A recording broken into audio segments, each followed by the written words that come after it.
Bonjour, ici Marine du blog marinecats.com. Aujourd'hui, je souhaite aborder avec vous le changement et notamment vous poser la question, est-ce que vous croyez qu'on peut changer? Pouvez-vous changer? Il arrive souvent dans la vie, je suis sûre que vous y avez été confronté à cette question du est-ce que je peux changer? Ou alors quelqu'un vous ait posé la question du changement. Est-ce que c'est vraiment possible de changer? Et notamment, est-ce que le changement réel, le changement vrai est possible? Alors, je ne sais pas si vous connaissez la série Dr House qui a été diffusée il y a quelques années. Dans cette série, ce médecin, le Dr House, tout au long de la série, durant les plusieurs saisons qu'il y a eu, il répète souvent « les gens ne changent pas ». Et lorsque, par exemple, un membre de la famille de malade dit « ah oui, non, cette personne elle était comme ça avant, pas trop bien, et maintenant elle est beaucoup mieux et tout », lui, il s'évertue à prouver qu'en fait, non, que cette personne n'a pas vraiment changé. Remarquez que c'est pas très objectif si on y pense parce que lorsqu'une personne semble mal dans sa peau, il ne va pas chercher à prouver qu'elle n'a pas changé, qu'en fait, ça reste une bonne personne comme elle était avant. Et donc, vous l'avez compris, je ne suis pas d'accord avec le Dr House, avec le fait que les gens ne changent pas. Je pense réellement que les gens peuvent changer. D'ailleurs, Héraclite d'Éphèse, il y a un bon paquet d'années, a dit cette phrase célèbre « La seule chose permanente, c'est le changement ». Qu'on le veuille ou non, on change. Je veux dire, que ce soit au niveau du corps, de nos cellules, rien que la croissance. Vous êtes né, vous étiez tout bébé, maintenant vous avez grandi, vous changez, ne serait-ce que physiquement. Par exemple, prenez le cerveau, eh bien, de l'enfance à l'âge adulte, il augmente de 5 fois sa taille. C'est énorme. Donc, que vous le vouliez ou non, vous changez, au moins physiquement. Et votre physique, bien sûr, il influe sur votre mental. En plus, tous les jours, on n'est pas confronté aux mêmes choses. Vous n'allez pas manger la même chose, avoir le même climat, tout ça. En fait, quantité de paramètres influent sur nous-mêmes, sur vous-même, chaque jour. Et du coup, toutes ces expériences, ça influe sur nous, sur notre vie, sur qui l'on est, qui l'on va devenir. Plus on est confronté à des émotions positives, et mieux on va se sentir, et plus on est confronté à des émotions et des expériences négatives, et plus on va se sentir mal. Mais ça peut changer. Par exemple, quelqu'un qui manque de confiance en soi, prenez un élève, un gamin, un adolescent, s'il rencontre un prof qui a confiance en lui, qui l'encourage, eh bien, il pourra avoir beaucoup plus confiance en lui, changer à quelqu'un de beaucoup plus confiant. A l'inverse, si quelqu'un qui se sent relativement bien après au boulot n'arrête pas de se faire menacer, insulter, cette personne, elle pourra par exemple se renfermer sur elle-même. Donc oui, on peut changer. Le truc, c'est qu'on peut se demander, oui, mais est-ce qu'on a une prise sur le changement? Est-ce qu'on y peut quelque chose ou est-ce qu'on est comme ça, comme une bouteille à la mer, on ne peut rien y faire, le changement nous arrive et voilà, on doit l'accepter et faire avec. Eh bien, comme dans les exemples précédents, vous avez peut-être remarqué que je disais que le jeune pourra changer et la personne qui se fait insulter pourra, c'est-à-dire que c'est du conditionnel, ce n'est pas à 100% sûr. On peut ne pas accepter le changement. On peut décider de la façon dont on réagit aux événements et donc changer plus ou moins ou pas. Par exemple, pour la personne qui se fait menacer, insulter, elle peut dire non, j'accepte pas cette situation. Décider de changer ou de sortir de cette situation. Ça peut aussi ne pas l'affecter parce qu'elle a dans son fort intérieur une force vraiment immense. Bon, ça arrive à peu de gens en général, même si on dit qu'on n'est pas affecté, on l'est un petit peu, mais je sais pas, ça peut arriver. Hein. En fait, votre capacité de gérer le changement, de l'accueillir, dépend de votre état, de comment vous vous sentez à l'instant T, mais aussi globalement. Et ça dépend donc de votre estime personnelle notamment. C'est votre estime qui détermine si vous avez la force ou non de réagir au changement. Soit de vous en prendre plein la figure et voilà, de vous laisser faire, soit d'avoir les moyens de choisir comment vous allez réagir à ce changement. faut bien comprendre, c'est que plus vous vous sentez mieux, plus votre estime personnelle est élevée et plus vous êtes en capacité d'accueillir le changement positif. C'est-à-dire que les expériences positives pourront plus vous changer, vous impacter, élever votre bonheur et votre estime. Et ça, c'est bien sûr à vous seul de juger si vous pensez qu'un événement, un changement peut être positif ou négatif. C'est pas à moi de vous le dire. C'est à vous de le savoir. Moi, je ne suis pas à votre place, je ne connais pas vos paramètres de vie, tout ça. Personne n'a à vous dire si c'est positif ou négatif, même si on peut donner quelques conseils, on verra ça à la fin de cette vidéo. Mais voilà, plus votre niveau d'estime personnelle est élevé, plus votre bien-être est élevé, plus vous aurez la capacité de gérer le changement. Alors vous pourrez plus ou moins le gérer, je veux dire, si vous avez un décès dans votre famille, voilà, forcément, vous allez, enfin forcément, pas forcément, mais si c'était un être cher, il y a de fortes chances que vous soyez triste, c'est un changement dans votre vie, vous pouvez choisir votre réaction, vous pouvez vous aider de cette force personnelle, de votre estime personnelle pour ne pas sombrer complètement, totalement dans les abîmes.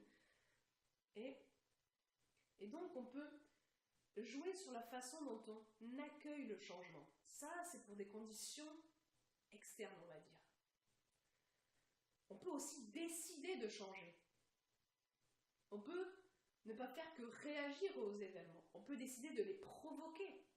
C'est-à-dire que, mettons que vous ne vous sentez pas bien, vous n'êtes pas bien dans votre truc, vous vous dites, dans votre corps, dans votre tête, vous vous dites, oh là là, est-ce que je suis heureux? Bon, je sais pas trop, oui, non, ou non.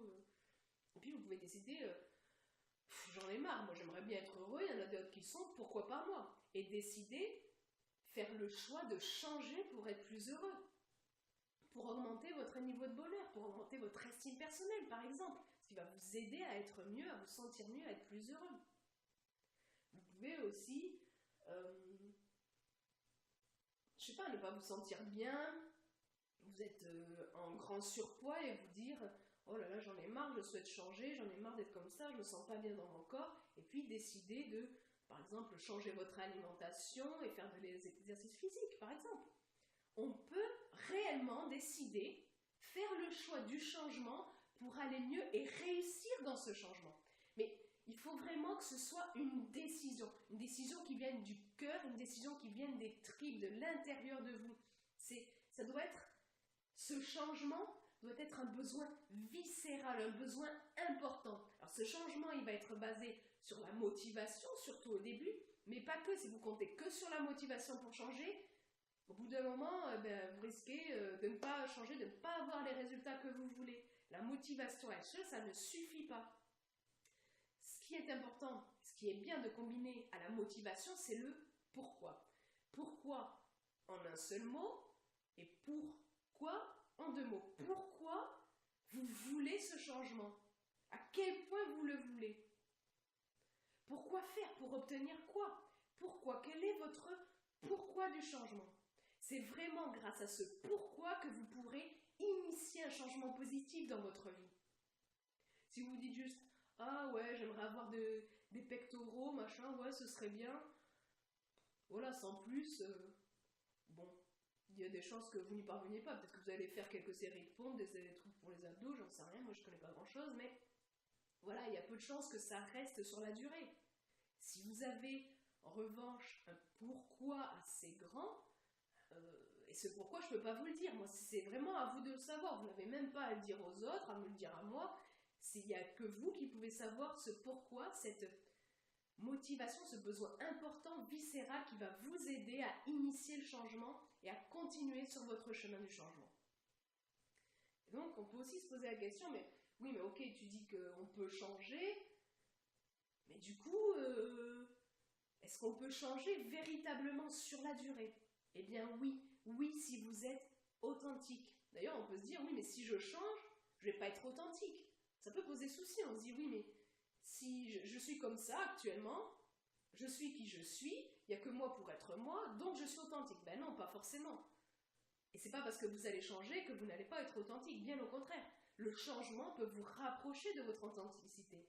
C'est d'ailleurs, plus vous initiez des changements qui vous rapprochent de votre authenticité, et plus ces changements seront permanents. Si vous initiez un changement vous rapprochant de votre authenticité, ce changement sera permanent, ce sera un changement véritable. Ça vous rapprochera de votre authenticité. Alors, l'authenticité, c'est quoi? On ne sait pas forcément. Enfin, je veux dire, on voit ce qu'on met dedans, mais comment savoir si nous-mêmes on est authentique ou non? Il y a certaines personnes qui le savent, depuis toute petite, savent comment elles sont, qui elles sont au fond d'elles-mêmes, et elles parviennent à être authentiques. Pour la plupart d'entre nous, découvrir notre authenticité, ça passe par des expériences plus ou moins négatives, des expériences avec l'extérieur, quand on est confronté aux autres, aux événements, et des expériences avec l'intérieur, c'est-à-dire ce qu'on ressent au fond de nous. C'est vraiment important de prêter attention à notre ressenti physique. Notre ressenti physique qui est beaucoup plus juste que ce qu'on peut avoir dans la tête. C'est en fait écouter votre boussole intérieure, ce qui se passe à ce niveau-là, ce que vous ressentez, parce que vous pouvez vous dire, par exemple, vous avez peur de faire un discours devant une grande salle comme ça, c'est votre première présentation, bon, vous avez un peu les chocottes, c'est normal, et vous pouvez intellectuellement vous dire, non mais ça va, les gens dans la salle je les connais et tout, c'est pas la mort non plus et tout, mais quand même ressentir la peur là, vous voyez cette différence entre la tête et la peur? Vous pouvez vous dire tout ce que vous voulez, si là vous ressentez l'émotion de peur, eh bien c'est ça qui est le plus juste. Donc c'est vraiment vous baser sur votre boussole intérieure, sur votre ressenti physique pour savoir si un changement pourrait vous rapprocher de votre authenticité ou non. Alors voilà, je parlais de permanence du changement, c'est-à-dire que si le changement vous rapproche de votre authenticité, il est permanent. Pour autant, c'est pas parce qu'un changement est permanent qu'il est authentique, qu'il vous rapproche de votre authenticité. Vous allez me dire, c'est un peu bizarre ton truc, mais en fait réfléchissez-y. Comment dire, c'est pas parce qu'une personne va changer ou va être la même personne tout au long de sa vie jusqu'à sa mort que cette personne était authentique ou qu'elle est devenue authentique. Je vais prendre un exemple. Mettons le panda géant. Vous savez, un panda, c'est blanc et noir. Un animal blanc et noir. Pour autant, ce n'est pas parce qu'un animal est blanc et noir qu'il est forcément un panda. Prenez par exemple l'exemple du zèbre. Un zèbre n'est pas un panda, pourtant il est noir et blanc. Mais le fait que ce soit permanent et l'authenticité, c'est pareil. C'est pareil au niveau du changement. Voilà. Donc,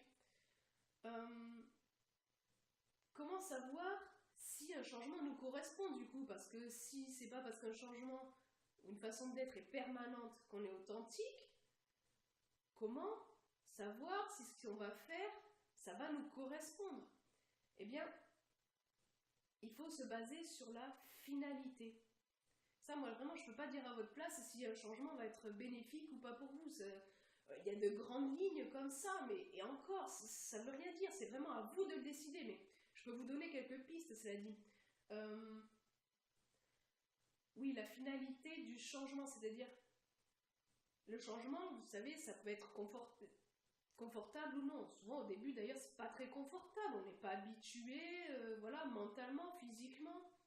Et donc, vous ne pouvez pas vous baser sur ça, vous dire, à ce moment, je commence mon changement, je trouve pas ça agréable, c'est dur et tout, donc bon, ça me correspond, je me sens mal, ça me correspond pas, je suis pas authentique, je laisse tomber. Non, en fait, il faut penser au fait